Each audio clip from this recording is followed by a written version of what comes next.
Daf Yomi, Tractate Bava Metzia, page 42b, top of the page, the words Kol HaMafkid. With regard to anyone who deposits an item with another, is with the awareness that at times the Bailey's wife and his children will safeguard the item that he deposits. Therefore, I was within my rights to give the deposit to my mother. Let us say to his mother, go and pay. She can say, my son did not tell me that the money is not his, and so I should bury it, which is the optimal method to safeguard money.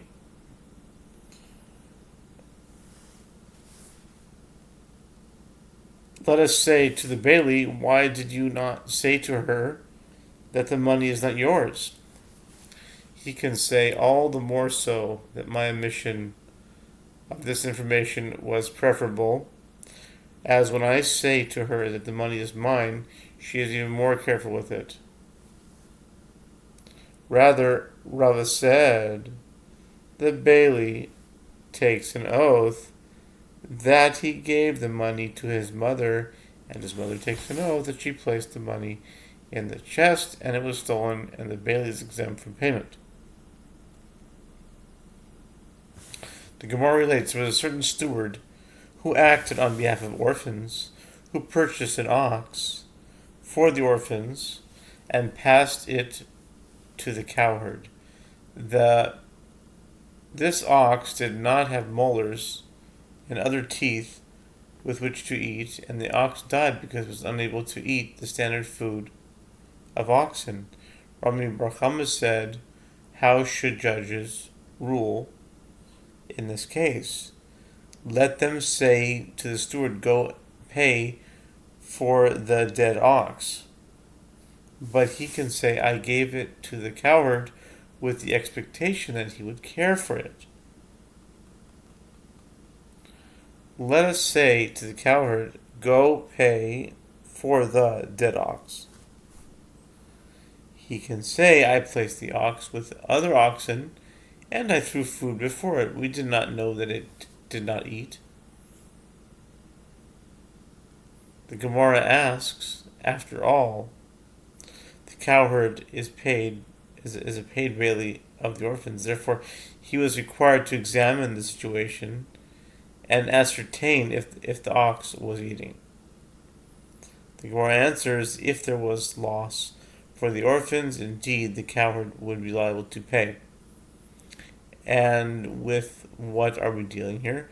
In a case where there is no loss incurred by the orphans, as they found the previous owner of the ox,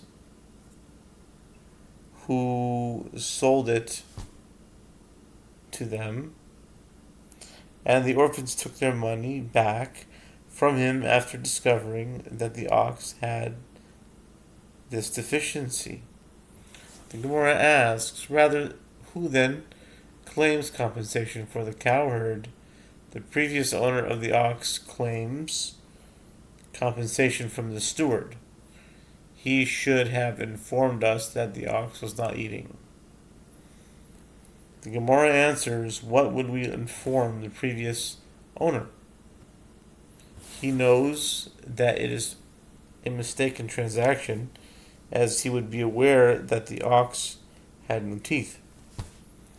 The Gemara explains this is a case with regard to a trader who buys from here and sells to there, and does not know the condition of the ox. Therefore, the trader takes an oath that he did not know about the ox's defect, and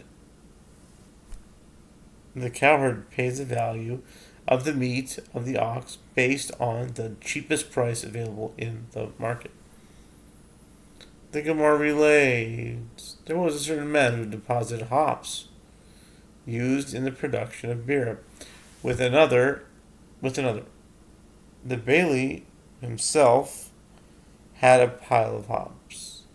The bailey said to his borrower, "Cast hops in the beer from this pile." The brewer went and cast from the other pile, the pile of the one who deposited the hops, into the beer. Rav Amram said, "How should judges rule in this case? Lest let us say to the bailey, 'Go pay,' but then he can say, 'I said to him, the borrower can cast hops from this pile, and I'm not at fault.' Let us say to the brewer, 'Go pay.' He can pay. The bailey did not say to me, 'Cast hops from this pile, and do not cast hops from that pile.' I thought he was merely giving advice. I did not know that he was insistent that I refrain from using the other hops."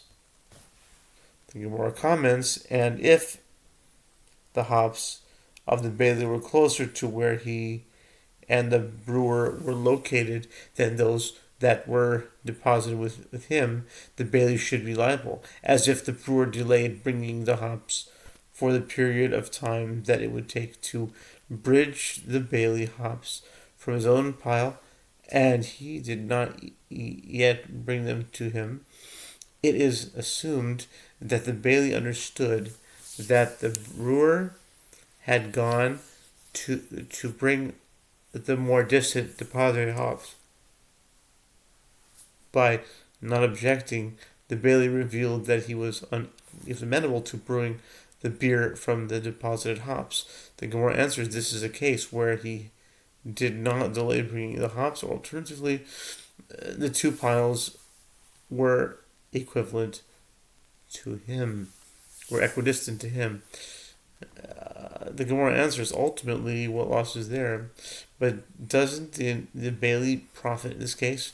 Let the bailey give the owner beer equal to the value of the hops that he took from the hospital, and no one less. Rav Shama said of Rav Shama, son of Rav, said, the Gemara is referring to a case where the beer ferments and becomes vinegar.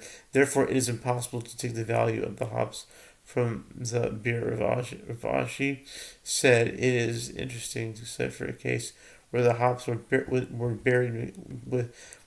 mixed with thorns and did not enhance the beer.